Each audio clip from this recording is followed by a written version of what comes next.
જ્યારે શિવરાત્રીની વાત થઈ રહી છે ત્યારે જૂનાગઢના ભવનાથ મેળાની પણ વાત કરવી પડે। જૂનાગઢના ભવનાથથી મારા સંવાદદાતા આપણી સાથે ત્યારે જોડાઈ ગયા છે મોહિત ભટ્ટ। મોહિત, ભવનાથનો આ મેળો કે જેની આજે રાત્રે પૂર્ણાહુતિ થશે, અનેક સંન્યાસીઓ અઘોરીઓ ત્યાં પહોંચતા હોય છે, અત્યારે કેવો મેળાનો રંગ આપ જોઈ રહ્યા છો?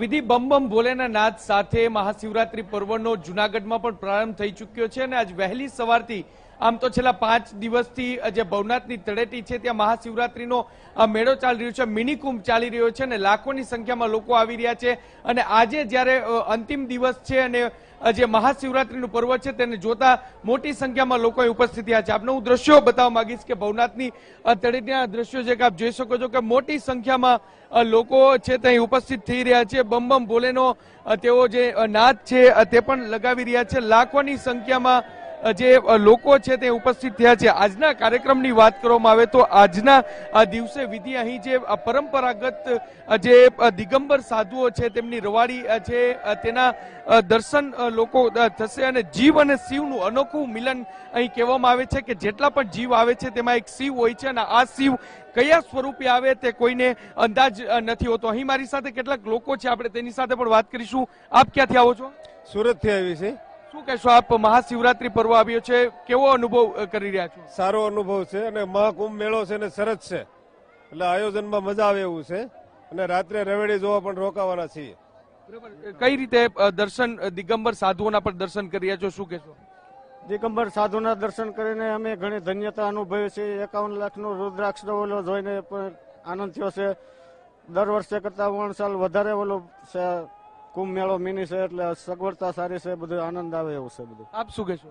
આપણો આ શિવરાત્રીનો મેળો પર્વ અને સનાતન ધર્મને અનુસંધાનને લઈ આપણા શિવરાત્રીના મેળાને અને લાખોની સંખ્યામાં આપણી શ્રદ્ધા અને માન્યતા જે ભોળાનાથની જગ્યાએ તેની નીચે 33 કરોડ દેવોનો વાસો હોય છે, એના કારણે વસ્તી બધા માણસોના દર્શન કરવાથી, સાધુ સંતના દર્શન કરવાથી દરેક આ ભવનાથની તળેટીમાં આવીને તમે શિવરાત્રીના પર્વે આવો, તેની પણ રજ પણ તમારા ઉપર ચડી જાય તો ભગવાન પણ તમારા પર ચડી જાય તો ધન્યતા અનુભવ છે। આપ ક્યાંથી આવો છો, શું કહેશો આપ?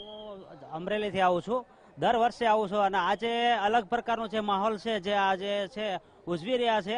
હર વખતે તો આવીએ છીએ પણ આ વખતે મિની કુંભ મેળો યોજ્યો છે એટલે ભવ્યતા અનુભવી છે અને અલગ અલગ રાજ્યની અંદરથી અલગ અલગ બધી વિવિધ રીતે બધા આવેલા સાધુ સંતોના અલગ પ્રકારના દર્શન થાય છે। એક અલૌકિક વસ્તુ છે જે અહીંયા આવવાથી એક આનંદ અને સ્ફૂર્તિ અનુભવ, અલૌકિક તેજ અનુભવ છે। દાદા, તમે ક્યાંથી આવો છો, શું કહેશો? હું આવું છું કાંકરેજ તાલુકામાંથી અને આ મિની કુંભ નરેન્દ્રભાઈ મોદીએ જાહેર કરેલો છે, એના માટે અજબો પબ્લિક હાજર થઈ ગઈ છે અને ધન્યતા છે। આ મેળામાં જો આવવાથી આપણું પવિત્ર જીવન થાય છે।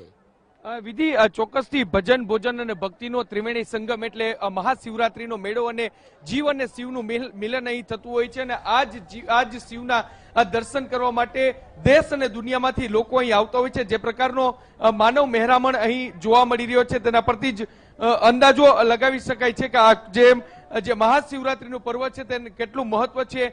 ગઈકાલ રાતથી પણ મોટી સંખ્યામાં લોકો અહીં આવી રહ્યા છે અને એક અંદાજ પ્રમાણે આજના દિવસે 10 લાખથી વધુ લોકો આ જે મહાશિવરાત્રીનો મેળો છે, આ મહાશિવરાત્રીનું આ પર્વ છે તેનો લાભ લેશે, દર્શન કરશે। જે દિગંબર સાધુઓ કે જે અલગ અલગ વિસ્તારમાંથી, અલગ અલગ પ્રાંતમાંથી તે આવતા હોય છે તેમનો પણ દર્શન કરી અને ધન્યતા અનુભવશે। સાથે સાથે પરંપરાગત જે રવેડી દર્શન છે તેના પણ દર્શન કરી અને જે ધન્યતા અનુભવશે। આ વખતે મિની કુંભ હોવાને કારણે અને જે દેશભરમાં હાઈલાઇટ આપવામાં આવ્યું છે તેને જોતા સુરક્ષા વ્યવસ્થા પણ સઘન કરવામાં આવી છે। એક ચેકપોસ્ટ પર જે ડીવાયએસપી કક્ષાના અધિકારી મૂકવામાં આવ્યા છે અને પોલીસ દ્વારા રાઉન્ડ ધ ક્લોક પેટ્રોલિંગ કરવામાં આવી રહ્યું છે।